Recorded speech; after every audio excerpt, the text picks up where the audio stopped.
Okay, guys, we are back with another commitment impact video here from Go Lopes Radio as portal season is heating up and Bryce Drew is cleaning up some other stuff that seems like might be coming down the pike. But one thing we do know is that Jaden Henley, guard from UNLV, has signed to play for the Lopes. The second recruit this cycle, obviously Dusty Stromer being the first, and Jaden Henley, not even 24 hours later, commits to play for Bryce Drew in the Lopes for his final year of eligibility.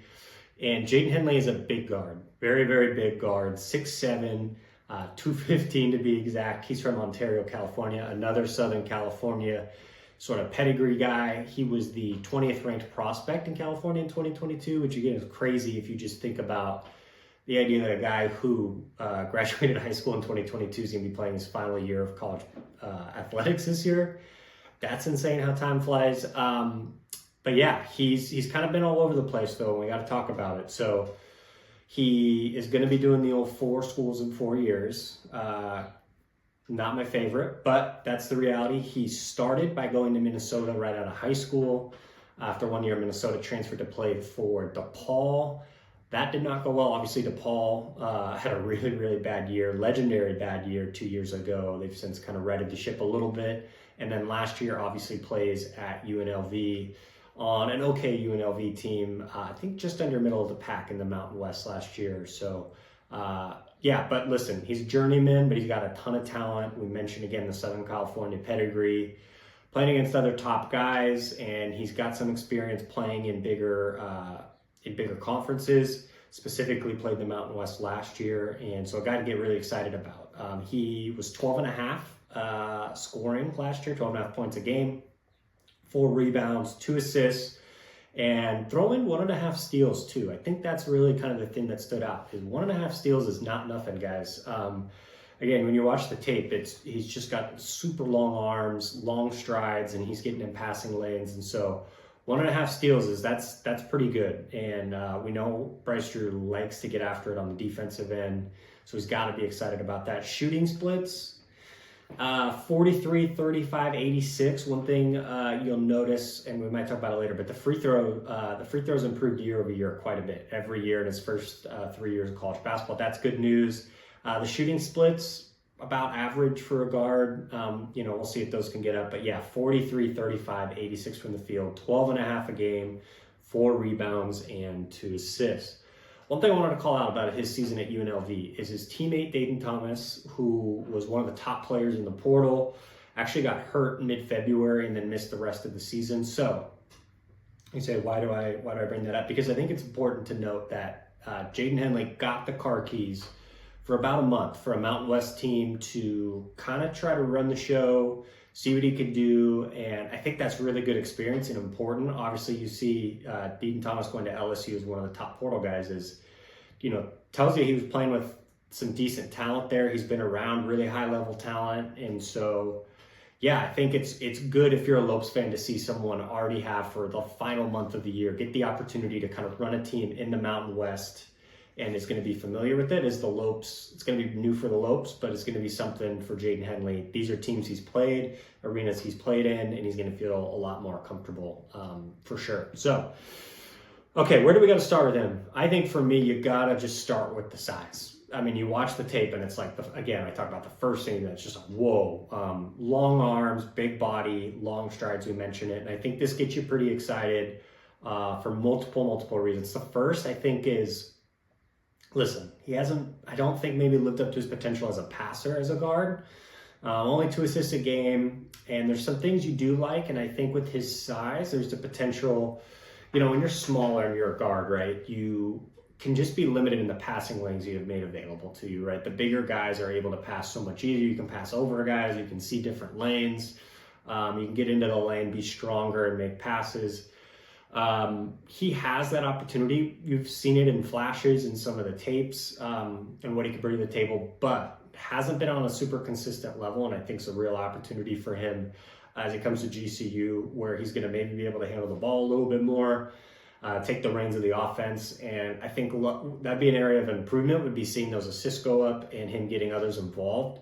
But I think you look at the frame and you say, wow, this guy could be a really, really good passer and a really good guy on the offensive end. And so I think that gets you excited first with the size. I think next is the lineup flexibility. I think is massive. And I think here's the best example I can give you this year, right? Is GCU had the ability with Luke Ward, just so versatile, right? He could come in, could play these small lineups with Luke and Jacoby. Again, not at large stretches, but if the other team's got a really good big, you can pull, you could pull Duke Brennan off and then roll with those guys, and you're just playing, quote, a small lineup.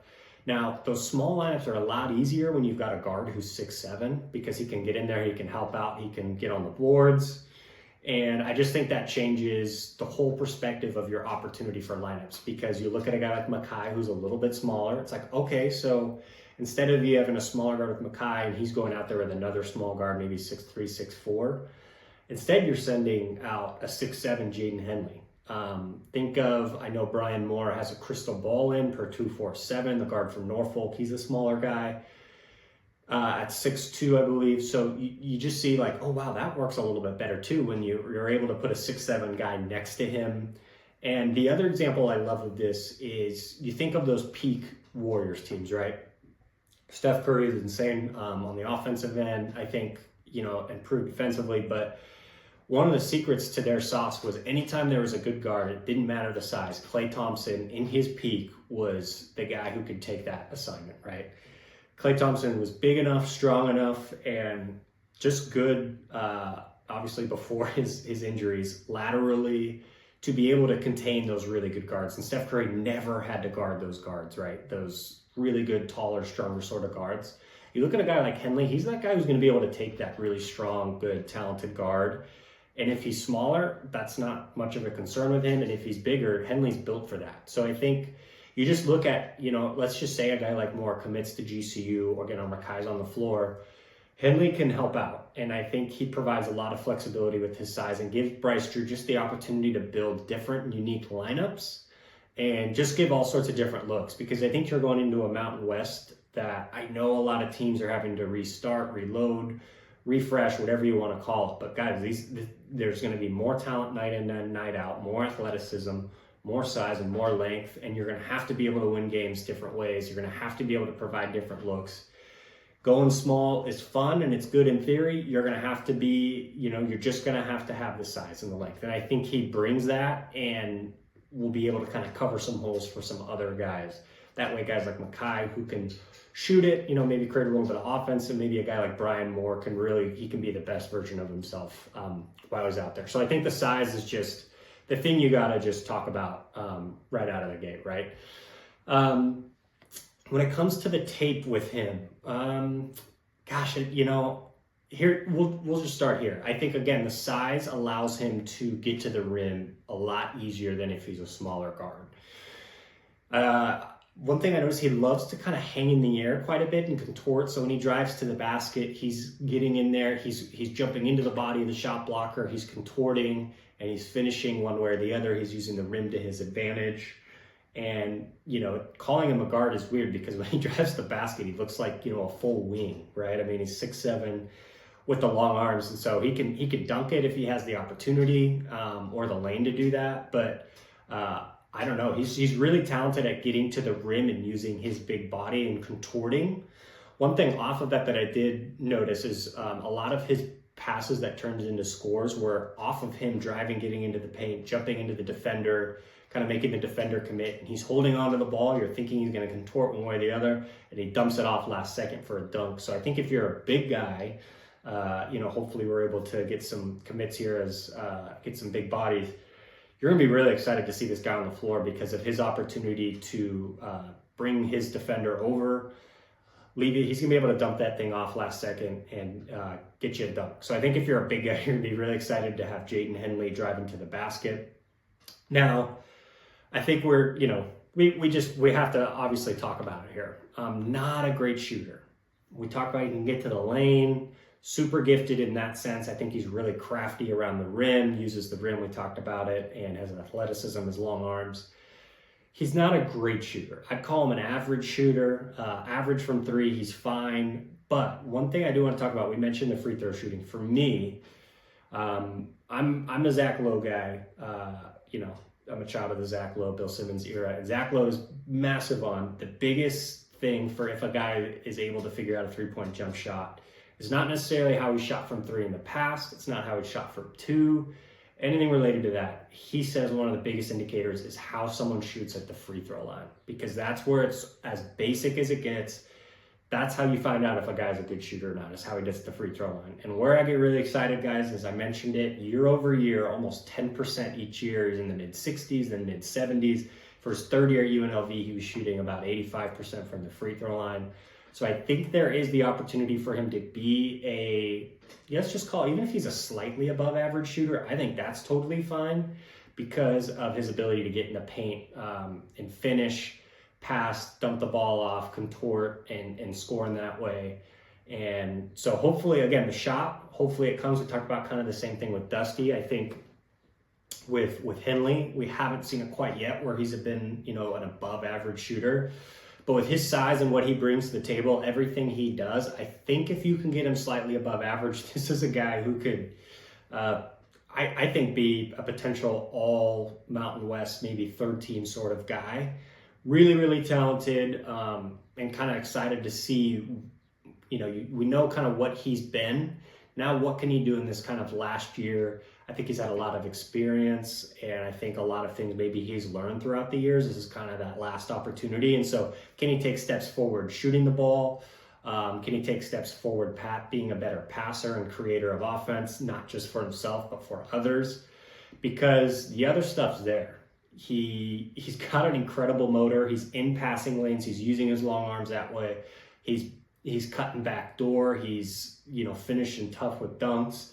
I noticed he's filling gaps in zones. Again, as a bigger guy, you can put him in the middle of that zone. We talked about how he's bigger and can pass, so you can catch that ball in the middle of the floor.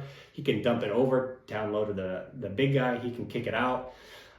He does kind of all of those sorts of things, but the glaring thing is just that he's not necessarily the best shooter and that he's not a great passer yet. I think all of those things are there and in front of him, and so we'll just kind of have to see how that rides out. The downsides to him, we mentioned the shooting. Hopefully that's something that develops, the passing. And I think, listen, if you're being picky, I just got to call it out like it is. I'm not crazy about a four schools in 4 years sort of guy. That's just not my thing. Is what it is. Again, I think there maybe is a lot of perspective he could have gained along the way. This is kind of the last chance and an opportunity to kind of, I guess, print his legacy and come to GCU and finish his career off in a place that's close-ish to home, get a lot of fanfare, and in a conference he's already comfortable and he's shown he can, play and contribute in. So I think that's really, really exciting. And I think a lot of those downsides that I've mentioned are things he could, hopefully overcome, especially if a team is built around him in that way. And, if he can do the things he does well, we can hide some of the things he doesn't do well. I think that'll be really big for him. So where does he fit in? I mentioned and kind of gave it away a little bit earlier, guys. I think this could be a massive, massive pickup. Now, because the reason I say this is because, pencil him in for all the little things. So that's like not a question, right? He's gonna cut back door. He's gonna get steals. He's gonna get out and run in transition. Really, really good in transition. So those are things that are just gonna go. That's just what he's naturally gonna give you. So the question is in the half court, when the game slows down and it's 5-on-5, GCU's got the ball up top, how effective can he be knowing that he in the past hasn't been a great shooter and hasn't been a great passer? To me, I think these are things that can all be overcome, and I have him as a much higher floor than a guy like Dusty. So I talked about the things he brings to the table. I think those are non-negotiable. He's going to bring that. He's shown he can do that in the Mountain West. So to me, does he have the ceiling to add some of those other things in and really become an all-around sort of player in this kind of final year of college basketball for him? I'm not sure about that. I think the best version of him could be, like I mentioned, a potential all-Mountain West guy. If the team's kind of built around him, I would have him as a starter as well. The size, the versatility he brings. I'd see him playing 25 to 32 minutes a night. Again, he has the proven track record already in the Mountain West, and I think he does a lot of the things Bryce gets excited about. Right, defends hard. He's lengthy. You look at how much he loved a guy like Luke, who'd come in, and Tyon when he was kind of the best version of himself on the defensive end. He brings a lot of those things to the table, and I think has to get you really, really excited if you're a Lopes fan. So if I had to, again, where he kind of fits in, I would have him as a starter. I got to be honest, guys. And his last year, he's an older guy. He's done it in the Mountain West, and I think if the team could get built around him in a certain way, there's a nice high floor for him. But I have his a high ceiling for him, but I have his floor a super high on a guy who's going to be able to contribute. You know what you're going to get right away from him. So really, really exciting get for the Lopes. Jaden Henley out of UNLV, out of the portal, the second commit. Hopefully some more to come here pretty soon, but another exciting piece for Bryce Drew and company. So that's it for now, Lopes fans. Cheers.